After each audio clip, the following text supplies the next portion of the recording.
I never thought a normal night would turn into a story I still cannot forget. I was driving home after a long day at work when my car ran low on fuel. I pulled into a small gas station on a quiet road far from the city.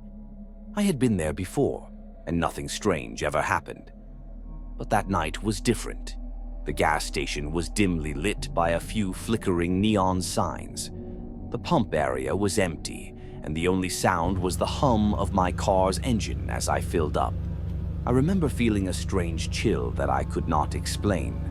I stepped out of my car, stretching my legs, and noticed a shadow move near the old building that housed the convenience store.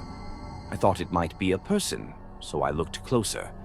There was no one there, only a dark shape that soon vanished. I brushed it off as my tired mind playing tricks on me. Inside the store, I bought a bottle of water and a pack of gum. The place was almost silent except for the soft buzz of the lights overhead. I walked around, glancing at the shelves, and I noticed that the old radio in the corner was playing a quiet tune. It was too soft to make out the words, but it added to the uneasy feeling I had. I paid the cashier, a tired man with a kind but vacant look in his eyes. He did not say much, only nodded as I left. His eyes seemed distant, as if he was lost in his own thoughts. After I got back to my car, I tried to shake the feeling of being watched. I drove away slowly, but the quiet road and the dark night made everything seem too still. As I drove, I caught a glimpse of a figure standing by the side of the road. I slowed down and looked carefully. It was a man in a dark coat, standing with his hands in his pockets. He did not move or speak, just watched me from a distance. I felt a tight knot in my stomach. I told myself that I was overthinking it, and that the man was probably just waiting for a ride or lost in thought. The road soon became a long stretch of darkness, with only the car's headlights to break the gloom. I kept seeing the same dark figure in my rearview mirror, always a little closer than before. I tried to speed up, but the figure kept pace with my car. My heart began to beat faster as I felt trapped in a never-ending chase. I remembered the feeling I had at the gas station, the sense that something was not right. Then, in a moment of panic, I saw the figure step into the middle of the road ahead. I slammed on the brakes and felt my car skid on the wet pavement. I stopped just in time, the tires squealing in the silence of the night. The man stood in front of my car, his face hidden by the hood of his coat. I sat frozen, my hands trembling on the steering wheel. The night was so still that I could hear my own breathing.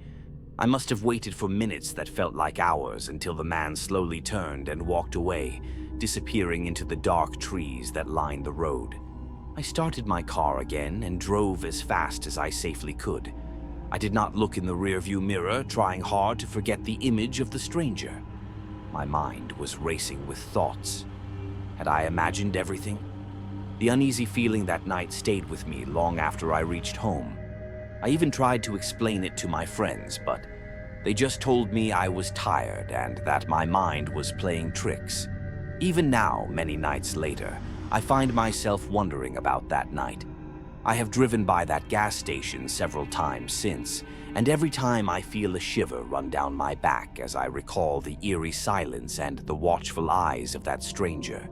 I still cannot explain what happened or why I felt so uneasy. Was it really just a man, or was there something more lurking in the dark? I do not know. I am still haunted by the memory of that night.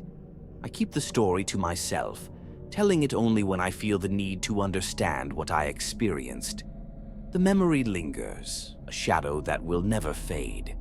I now avoid that road whenever I can, and I try not to think too much about the figure in the dark coat. But sometimes, on quiet nights when everything is still, I feel that same chill again, as if the darkness is reaching out for me. I know I may never get answers, but the memory is enough to keep me awake on many nights.